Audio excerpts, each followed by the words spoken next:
Le festival Rêve de cour, c'est un festival qu'on a créé il y a 6 ans, ici à Benay. Je travaille dans le monde du cinéma comme consultant en scénario, c'est comme ça que j'ai commencé. J'ai voulu créer ce festival ici, dans cette petite commune rurale, parce qu'on a des infrastructures qui sont très très bien. C'est un festival qui met en avant des auteurs émergents, un festival professionnel mais à destination du grand public et de la jeunesse. Je l'ai créé avec mon épouse et avec Michel Clochon qui travaille avec moi depuis 6 ans sur ce festival. L'équipe d'organisation, c'est 8 personnes et pendant le festival, on a 25 bénévoles. Quand on est un auteur émergent, on commence obligatoirement par le court-métrage. C'est le passage obligé avant de faire du long-métrage. Et donc, c'est pour cette raison qu'on met en avant ces auteurs. Et c'est aussi un format qui commence à plaire. On est sur des films de 10 à 20 minutes. Et effectivement, le public découvre des petites pépites et des films faits sur un temps court. Et les talents de demain, on espère qu'ils sont là aujourd'hui, mais il y en a. Et il y a des très belles choses qui se font. Preuve en est, puisque Sophie Maréchal est au jury cette année. Elle a été primée l'année dernière pour son très beau film Motherless Child.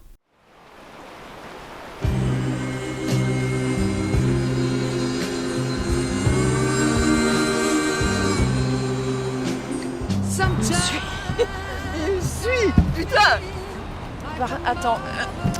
Attends, je te rappelle à la maison, ça va?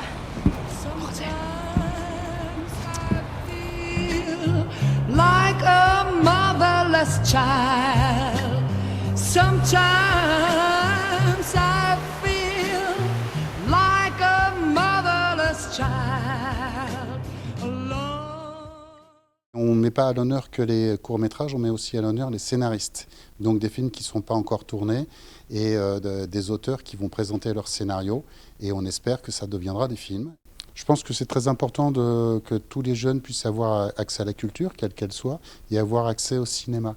Donc on veut les faire participer. Puis en plus, donner un prix des collégiens ou un prix des jeunes, c'est important, je pense aussi pour les jeunes auteurs. Le jeune public, c'est le public de demain aussi.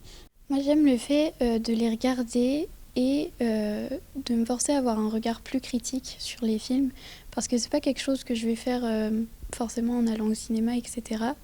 Et ça m'ouvre, en fait j'arrive mieux à comprendre comment se forme le film et quel rêve il peut y avoir. J'essaye d'avoir un double regard. Parfois, ça m'arrive de regarder les projets 2 fois pour avoir vraiment le double regard. Le regard d'un homme, tout simplement, qui n'est pas du tout dans le métier, et donc un regard uniquement de spectateur. Et puis après, de revoir le projet, ou dans l'autre sens, des fois, avec un regard plus professionnel à cet endroit-là, où là, je vais avoir un regard extrêmement critique.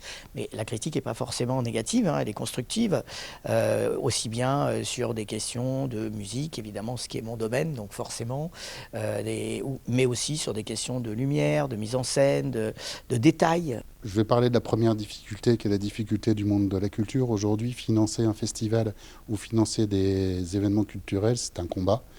On s'adapte, on invente, on avance, on essaye de trouver de nouveaux financements, mais c'est toujours la complexité pour organiser un festival. Pour le reste, c'est une aventure qui se passe sur une année. Des appels à projets pour recevoir des films, pour sélectionner des films, pour sélectionner des scénarios, toute une organisation et toute une logistique qui se met en place autour de ça.